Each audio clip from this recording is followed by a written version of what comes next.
Recording. Welcome everybody to another episode of the Black Menaces podcast. I am Nate, and this is my other host, Rachel Weaver. We are so excited to be back with you guys today for another episode on the podcast. Yes, indeed. And we have a true champion of intersectionality and just all around badassery and ministry, as they say. We'd love to introduce y'all to Mr. Taran Trinnaman. Hi, nice to meet you, everyone. Right. Thank you so much for being on the show with us, Taran.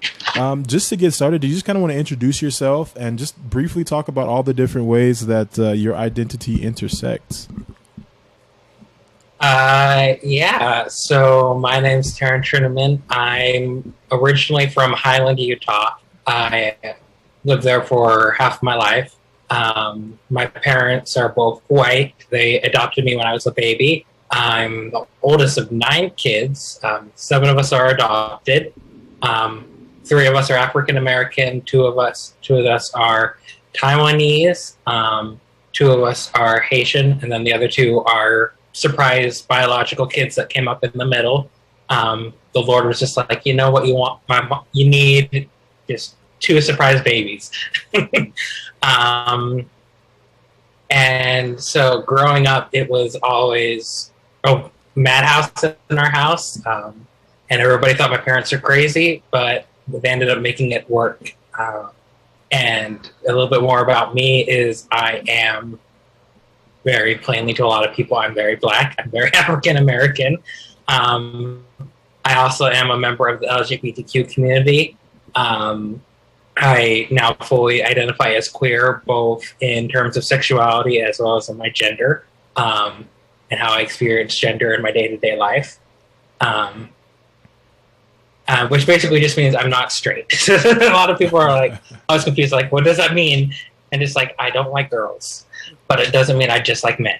It's really confusing. It's really confusing for me as well. So if you're confused, I'm confused, we're all confused. And then on top of all that, I thought for a long time I had Asperger's syndrome, and it was only during quarantine and everything, and I was on TikTok and able to actually connect with a lot of other Black autistics, and I'm like, oh, I'm actually autistic. Oh. At the same time, my therapist was just like, actually, seems like you have ADHD. I'm just like, just great. All the whammies, yes. Huh? Man. Exactly. Awesome. I was just like, just give it all to me. So literally just my whole life, I've just been intersectional. I just didn't have a way to explain it, but intersectionality has just been my life, basically. So that's why I use my social media to talk about more, so people have a better understanding about it, because sometimes it can be confusing, but it's really not. Yeah. Thank you for that, Taran. Yeah, this is why I wanted to have you on the podcast, because you have so many different intersectionalities that you like intersect, and I've known you for a little bit. We've known each other, since 2018? And yeah, I just always enjoy talking with you and like experiencing, your experiences through your eyes and things like that. So super glad to have you here. So normally, we just kind of jump into answering a couple questions from people who email in. And then we'll get to kind of talking a little bit more about your life. Okay. So this person, they asked, in Salt Lake / Utah or similarly segregated cities, how does a white person meet a Black person? I don't want to come off as trying to be a white savior. I have tried to get involved with the Utah Black Chamber of Commerce and similar organizations. I'd ask a friend to invite me, but honestly, I'm just so insulted. Insulted? Okay, I think they're trying to say, I was just so insulted, and only in the last few years have I'm just so insulated. I'm so sorry. And only in the last few years have I realized it. Guys, reading is fundamental. Thanks for all you do. Yeah. So I guess they're asking, how do they go about meeting Black people? In Utah. Guess,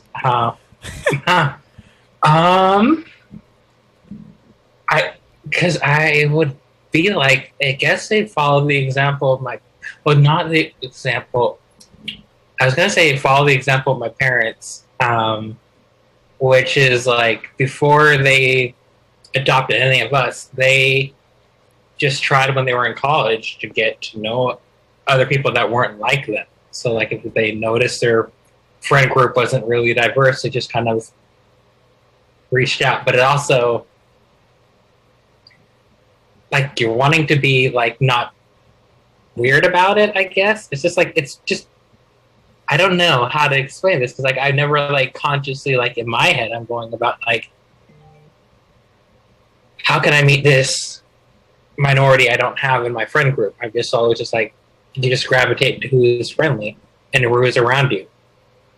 So I don't know, because it also just like kind of questioning your intentions, because like if you're, why are you purposely wanting to this specific minority group? Is it to get free and emotional labor out of them, to learn and better yourself? So you're bettering yourself, but then you're draining this person. Is it because you like noticed your friend group wasn't diverse, but then you like kind of feel like a quota?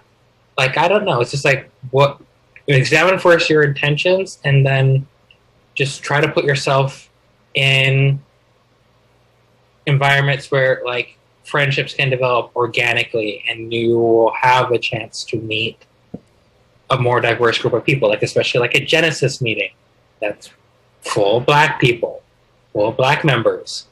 That's where you can organically meet and get friendships. That's where my parents met a lot of their friends. That's where they met Tamu, and they so yeah, right there. Okay, yeah. I mean, to be honest, I didn't even think of Genesis, so I'm glad you bring that up. Did I cut you off? I didn't want to interrupt you. No, you did. That was perfect right there. Okay, perfect. Rachel, what you got? I agree with everything that Taran has said. Just meeting people organically, and I know it's hard in Utah, right? That's kind of what the question is pointing out, that number-wise, it's hard to meet Black people organically.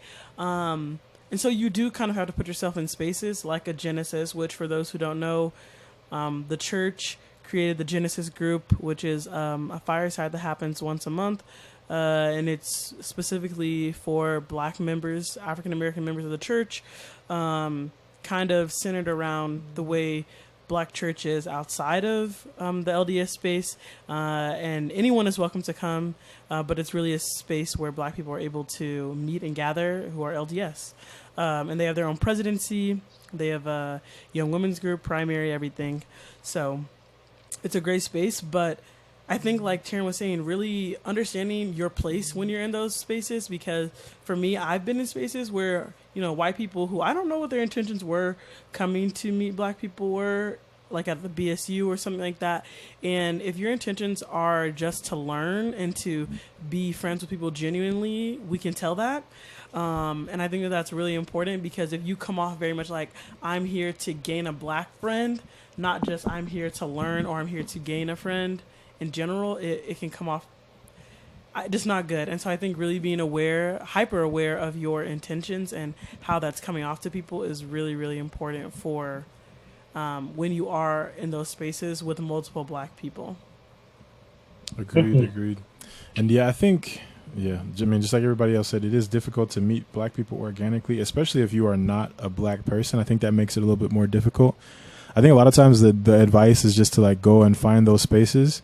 And I think that is important, but also those spaces can be difficult to get into if you are not a person of color, just because people are very worried, especially nowadays in the post-Trump era, right? People are very wary of white people and their intentions, in getting to know them, just because a lot of people have been burned, right? We've been burned before.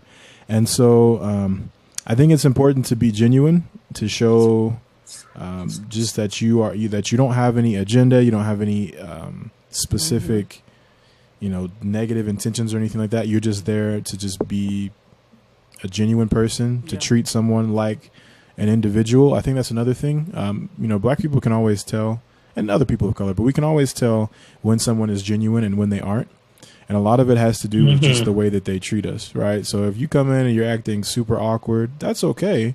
But if you're acting awkward and you are, you're treating us like you're afraid of us, or like you don't really know what to say, or, oh, I don't know how to talk to these people. If you're kind of othering us in your head, even if it's just you kind of getting in your head, all we want as people of color is to be treated like you would treat anybody else. So the same way that you would walk up to someone that you don't know who is white and introduce yourself and say, hey, I'm so-and-so, what's your name, where are you from? Just do the same thing for a person of color. And even if you feel intimidated, you just have to realize that that's another person. Nothing different is going to happen. And if it's uncomfortable, that's okay. Learn how to sit in that discomfort.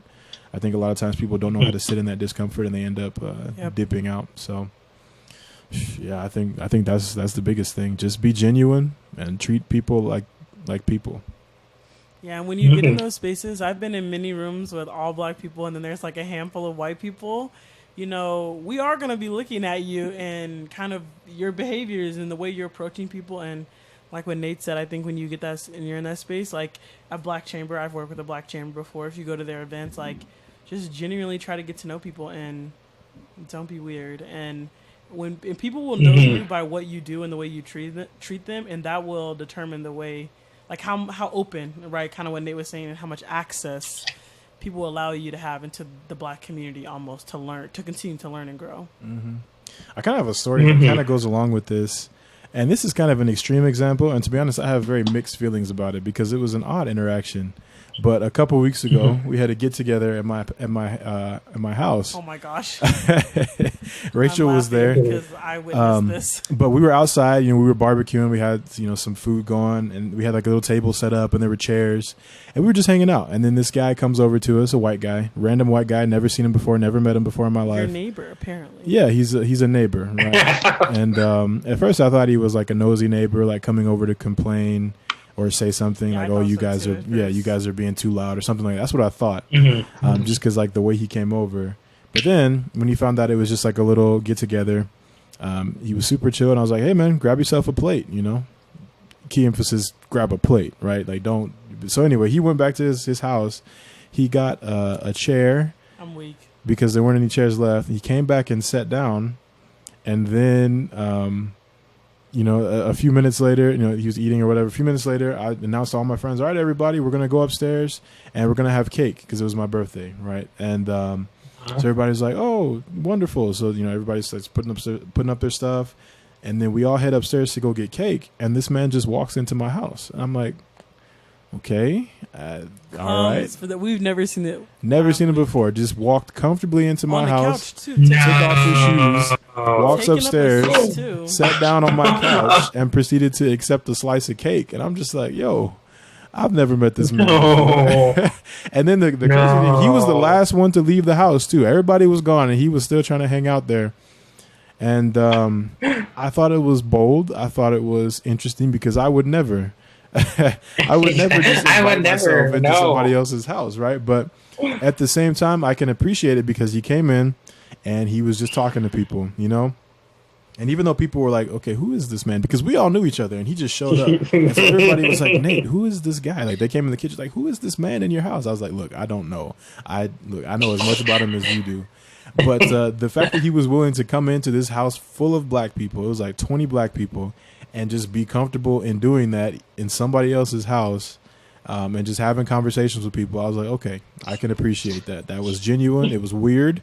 I would never do it. However, too comfortable. Right. Exactly. Don't be that comfortable. Respect boundaries. But I was like, I appreciate it. I'll give you a slice of cake. Please don't come back unless I invite you. And not, that's the end of that. But yeah, man, that was an interesting experience. I don't know. What are your thoughts on that, Taran, Rachel? I'll let Taran do this. I'm good. Go ahead, Taran. I mean, that is so wild.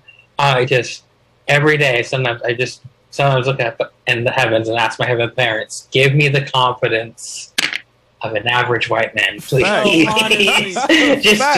just to like that boldness of just like not only bringing over a chair to sit down, right, to just come into your house, follow along instead of I would have just like been like, oh, I'll take some food, thank you, nice chit chat, and then skedaddle as soon as I'm out of there.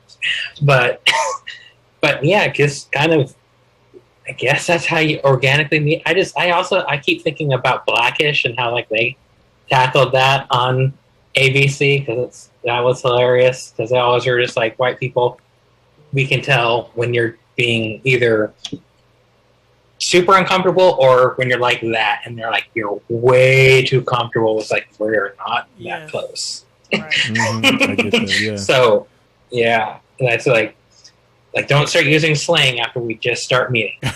No, literally, it's like for real, yeah. I know that's not you didn't speak like that before you met me. Right, like don't start doing it. Exactly. Like, all of a sudden you got. Oh, you weren't listening to Eminem right at the start. You're from Idaho, but you have a southern accent all of a sudden. I'm like, don't exactly. Uh-huh. That actually happened too, but that's a story for another time. That just happened recently.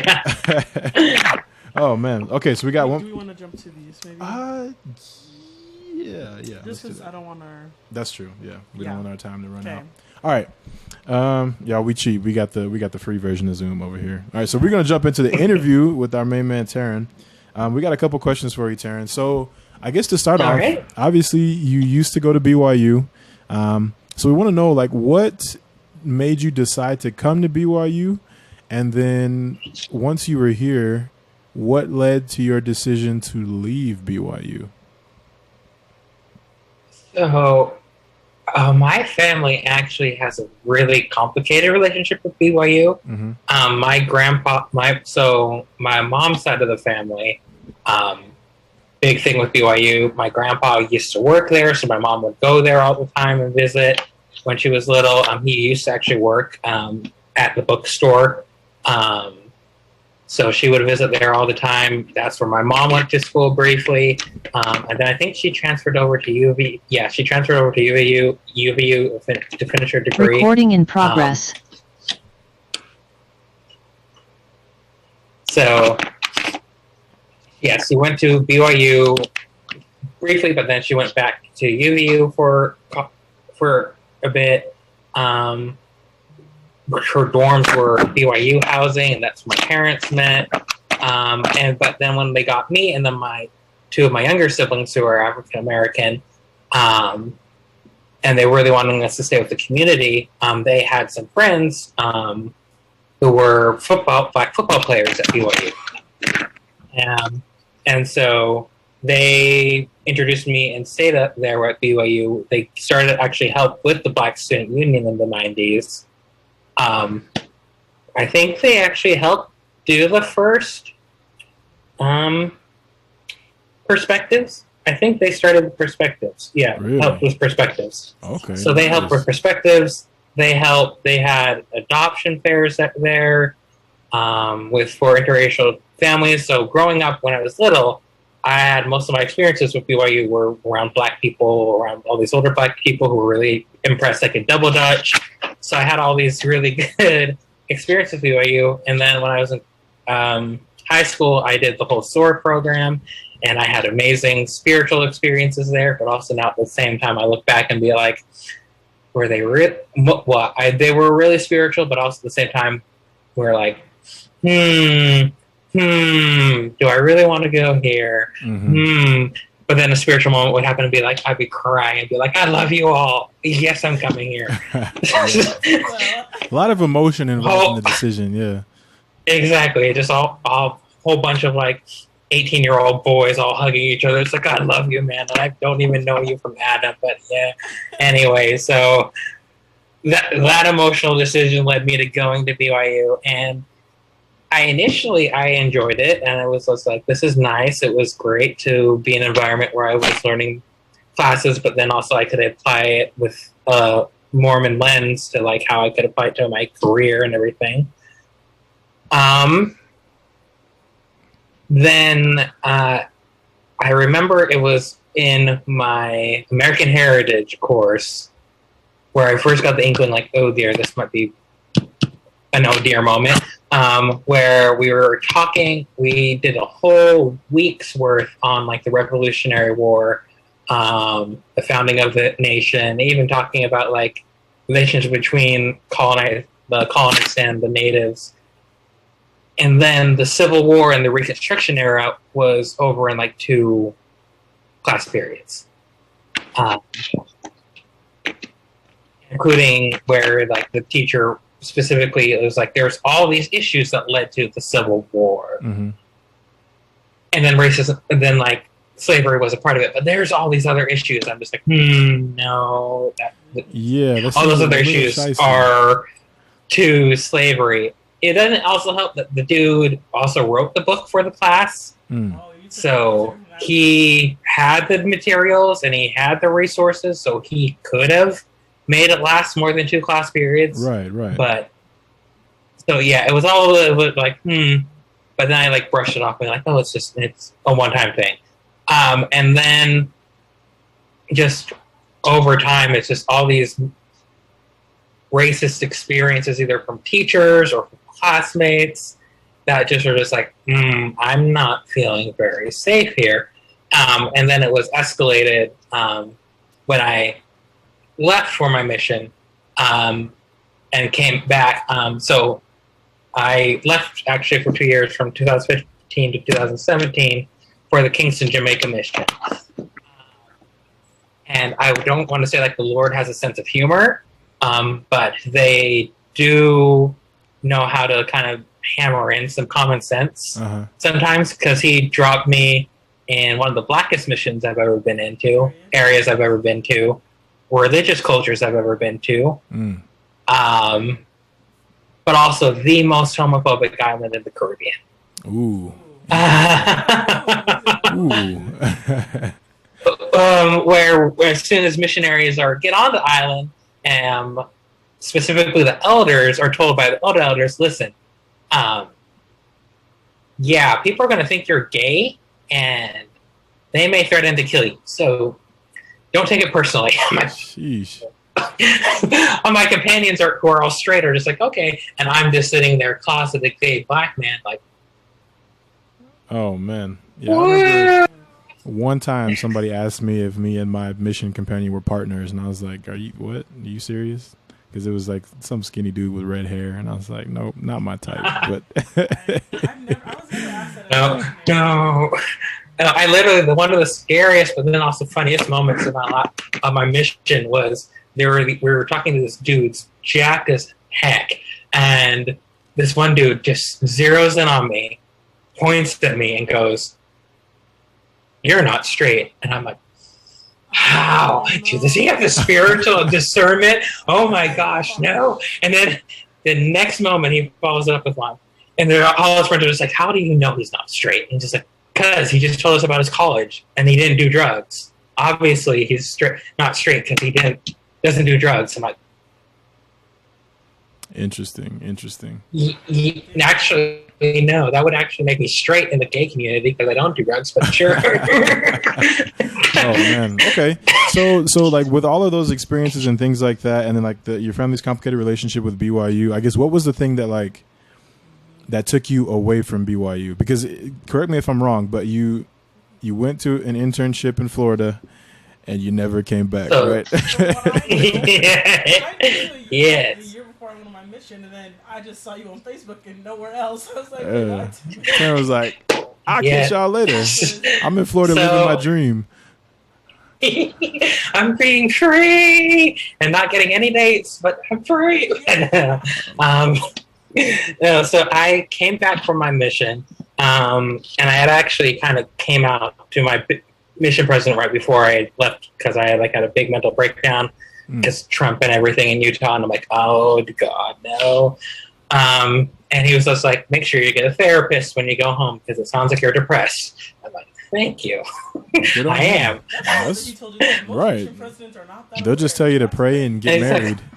Exactly. Yeah. Well, he also said to live a lot of chastity. So I was like, it was just like, again. But so I came home. I got into a therapist. He was okay from what I could afford, it was free, technically free because my bishop paid for it. You got the therapist on Wish.com?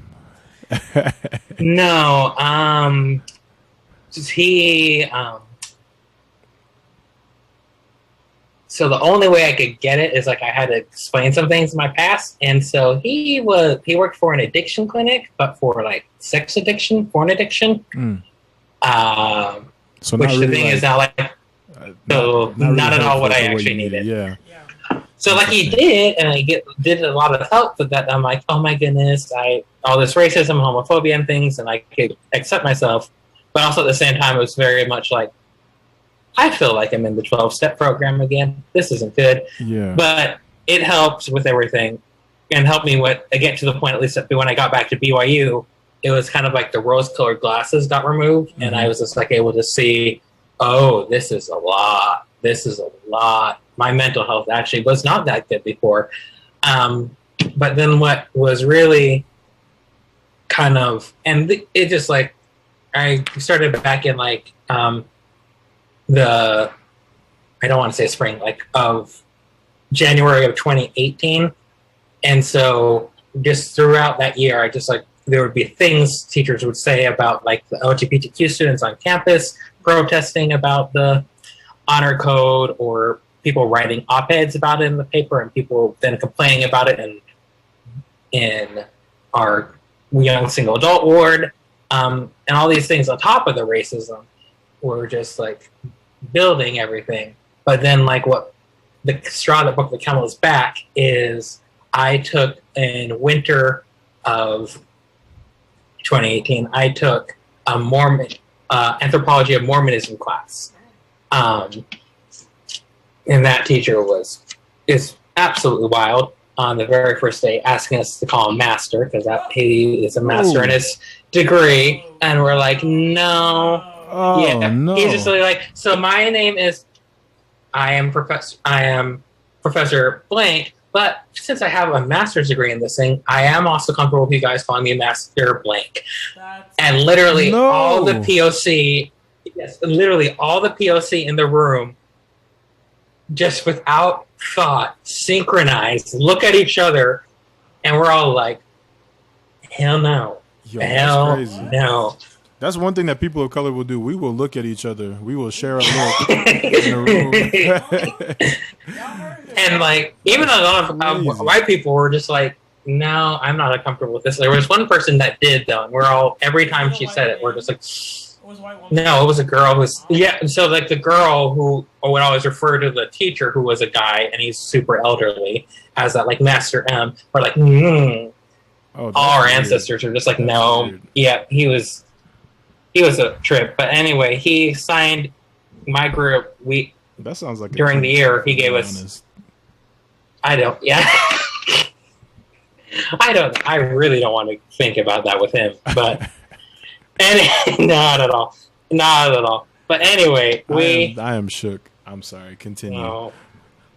He was. That was the sign that was going to be a wild class. It was. But anyway, my group, when we had to do like a research project, he assigned us, my group, we got the Blacks in the Priesthood. And that exposed me and a lot of other Black kids who were in the group, a lot of things that we were not prepared for, especially with the blood atonement that wasn't at all covered in any of the religion courses. So that already mentally affected my mental health that way. But then my final project was wanted to look at how spirituality works with LGBTQ rights. And so I deep dived into LGBTQ history within the church for the first time ever. And the day I think I was literally halfway through my report, and I had read something about several BYU students who had committed suicide, like shot themselves right outside the buildings, the steps of their state centers, because they did not want to live because of what they heard at BYU. And then immediately after learning that in the same building I was getting my English degree in, the basement was where conversion therapy had been happening under Oaks. Electric shock therapy, exposure therapy, where they forced them to, and these were all men, forced them to look at straight pornography or gay pornography while getting shocked, and then making them on physically BYU campus. On BYU campus, in the David O. McKay building. Or the it's where the right across from the library, where the Oh yeah, the JKB, the Jesse Knight building. No? I forgot. It's the big 2-story glass building. Oh, the Joseph F. Smith building, the one that's named after a prophet. Yeah. Okay. Yeah. And that's where they did conversion so therapy. That's crazy. In the very basement, while Oaks was president, even though he has gone on the record to say that he didn't happen under him. That was false. It's gone on the record to say a lot of things. Exactly, and the record can show that it happened when he was there. It's recorded. Man, I did not know that. I'm taking classes in that basement. Exactly. There was just so much violence, literal blood spilled on that campus by queer folk I had not known. Man. So that was like that's among the things that like led you to leave BYU? It's just like learning about that? That was the straw that broke the camel's back, because I literally after reading that book, I fled from the library, had to get in my car and drive just for an hour straight, and then call my therapist, because I'm just like, he was just like, Taran, you're calling me in the middle of the night. Why? And I'm just like, if I don't call you and if I do not talk to somebody, I literally do not know what I'm going to do. Man. Interesting. And so, yeah, after I finished that class and I got that paperwork out, I'm just like, I prayed to God and be like, I need a way out. Yeah. And then that's when a friend came up with like, hey, you know the Disney College program is auditioning again? I'm like, where? And they're like, in Florida or California. I'm like, California's too close to Mormons. Florida's far. I had never been to Walt Disney World. And so I applied, and the thing is, I had applied twice before, and I never got in. And suddenly this time, they're like, hey, you got in. I'm like, God's sending me a sign. He doesn't want me here. He wants me to be gay in Disney. I love it. And so I left May of 2018 and didn't look back. We love that. Which was an awkward conversation with my advisor from the multicultural students offices, because it was like, so you're going for an internship? Like, yeah, and you're coming back, right? Yep. Yeah, because I remember everybody expected you to be back, and they were just like, "Where's Taran? He's not. He's gone." And then he posted Taran's just at Disney World, just on the roller coaster. You're like, "Oh, it's October, and Taran is still in Florida." Oh man, okay. Yeah, and then everything in 2020 with the honor code and everything. That was just like my big sign to be like, well, first of all was everything in February with Black History Month, and Deborah and everything. That was not you pulling out the Jamaican pronunciation. Right. Deborah. It just like came out, and I was like, wait, nope. That was funny. Yeah. Okay. So for those who may not know what Taran is talking about with the honor code in 2020, there's been a few different incidents, but the one he's specifically referring to is when BYU administrators erased the clause in the honor code that forbids queer students to date. They erased that clause from the honor code and then republished it. And so queer students thought that it was finally safe for them to come out. They thought it was finally safe to date. And then within a couple of days of them erasing that clause, they made a statement. They put out a statement saying that the clause was still part of the honor code. They just took it out. So basically, they were just kind of erasing evidence.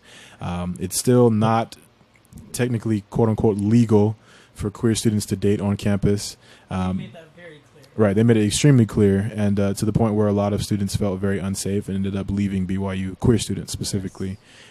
Because they had come out during that time. So it almost felt like a trap for a lot of them. Yeah. They felt like they were safe, and then BYU took their time. I don't know. It felt like they took their time. Like they could have said it sooner if that's how they felt. Right. They allowed time to fester and students to feel comfortable and to be open. And students were allowed to believe that they could be in relationships openly and they could finally express themselves. And then BYU to double down and say, no, actually this is against the honor code. Very problematic. Yeah. Sure. It was actually 2 weeks, a solid 2 weeks in between. It was 2. Okay. So enough. There was that much time. Because we counted. Because we were like, wait, because we were waiting for the other shoe to drop, and I was in Florida. Everybody was scattered. We're like, because everybody doesn't know that gay Mormons, because there's not a lot of us. We're all on Twitter. We're all connected. We have our own little network. So when that happened, we're like, is BYU actually becoming progressive? We're waiting for the other shoe drop. A couple days, 7 days. Okay, they might be serious. That's when people are like, they are posting with their partners in front of the school kissing. I remember that, yeah. So they're talking about campus. I love to see that. They're revealing people that they have been dating in secret for 3-4 years. Yeah. And they're coming out publicly. They're doing these things. We are making national news. And then after 2 weeks of silence and mixed messages from the school saying like, you know what? Yeah, it's accepted. That's when they drop the hammer, they drop the hammer and be like, actually, no, it's going to just be the spirit of the law situation where like, it's not physically going to be there, but we're going to still spiritually hold you to that, which means that for viewers who don't know, means that for us LGBTQ students, it means that and this happens to queer students all the time, if they were in their dorms and they were cuddling their partner and they were of the same sex, same gender, then if their roommate saw them, their roommate would report that to the honor code office, and the next thing they know, they're being pulled, and their scholarships, their housing are being threatened. It's getting leaked to their bishops, which it absolutely should not have been done anyway. So their ecclesiastical and spiritual worthiness are now in being threatened as well, which means then it's also then their access to our most holiest of places are now under threat. And during that time, that means that there are now 2 people, or if they're in a poly relationship, 3 or more, all these couples are now, all their livelihoods are now at risk. So after that 2 weeks happened, I was at work and I was just like, and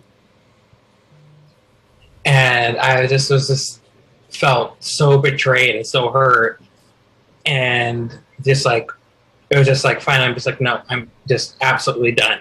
And at that time, I had also been taking online classes for BYU, and because I was just like, still like, I could try to make it work, but I was just like, I was frustrated with a lot of the spirituality of some of the lessons, because it was like the teacher was trying to go in one way, especially because I'm an English major in the humanities, and we're tackling like papers and books written by really, really racist European white men, and I'm having white women be like, no, actually, that was a very clear, blatantly racist metaphor, Karen.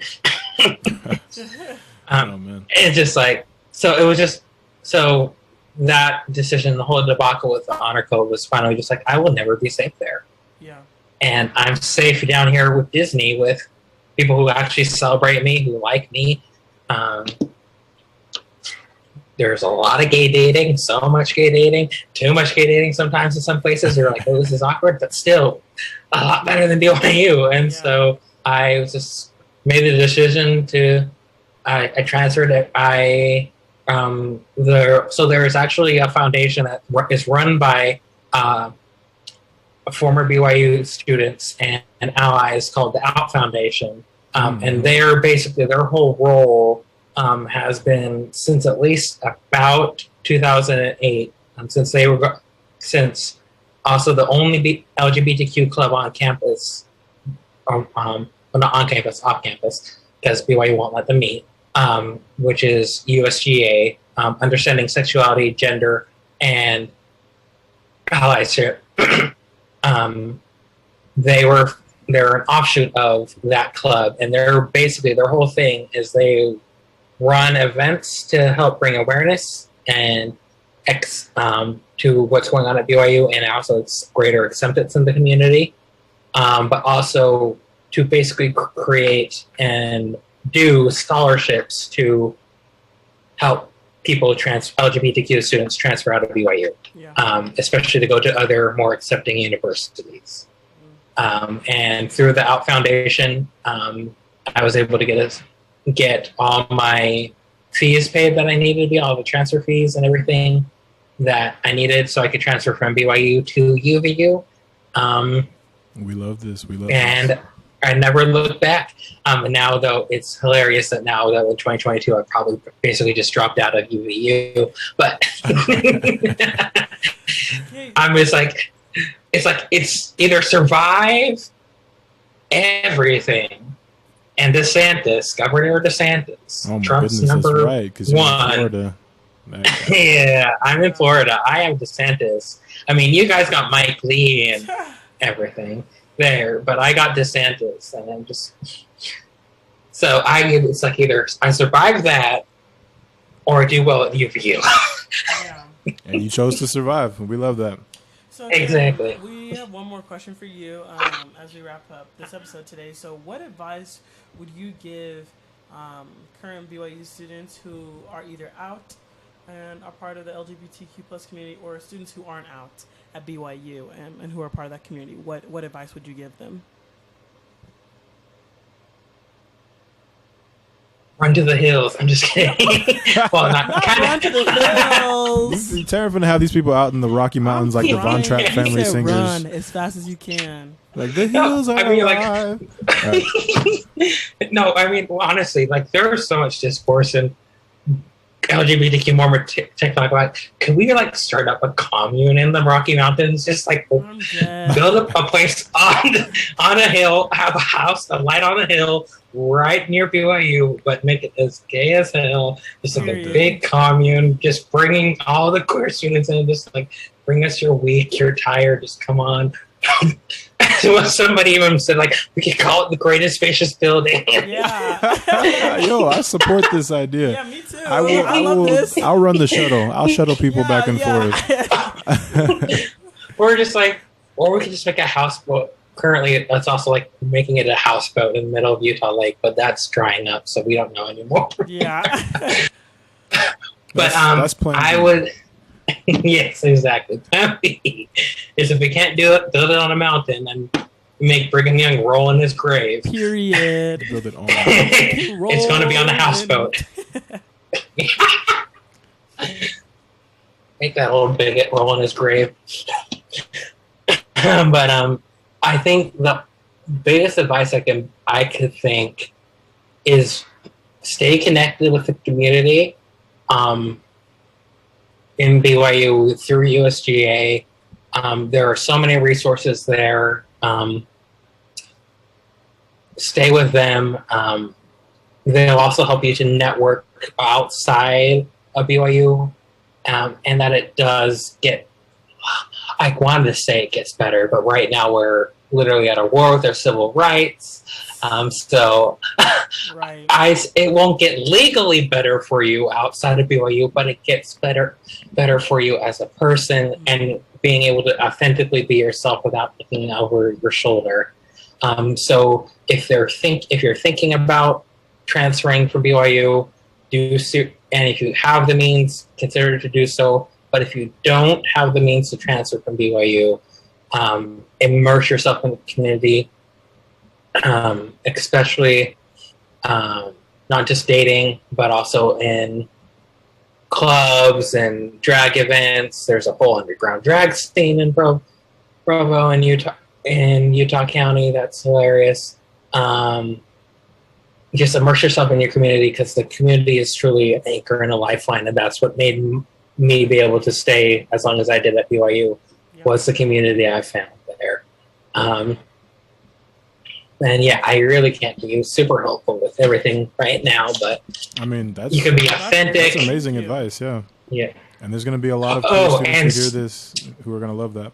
Sorry, go ahead. Also stay off Bumble. Stay off Bumble and don't date around it's really close, because that is how you find out what bishops are on the download. Yes, no, yes, you didn't. yes. Oh, I didn't, because I was like, I'm not going to date, because it's especially harder as a black. If you're a person of color in LGBTQ and Provo, it's really hard. But once you go out, like, yes, the call is coming inside the house when it's talking about the family. That is wild. He said he got receipts. So for those who don't know, I don't, but so many of my friends do. Oh, man. So just for those of our listeners who don't know what a bishop is in the LDS Church, a bishop is an ecclesiastical leader, kind of similar to like a pastor or a reverend in another church, or like a priest. They just kind of oversee the congregation. But one of the requirements to be a bishop is that you have to be married. And so to a woman, right, of course. And so for there to be a bishop, obviously it's not uncommon, but just the fact that, that you're a married man who's also secretly looking for men on dating apps is, that's a little interesting. But I I didn't even say men. Oh, well, that's okay. Oh. Taran has all the tea, apparently. Some of them are doll chasers. For those who don't know, dolls are transgender. Okay. Wow. So yeah, it's a whole thing. Like every member of the LGBTQ community, we can tell you, it is. I don't know what to say. Wow. If you thought like the LDS swinger thing was a shock, it's just. There's a whole thing going on that just makes the whole untapped. The whole crusade about religious freedom and all about against LGBTQ rights and everything. It makes it really hypocritical. That makes sense.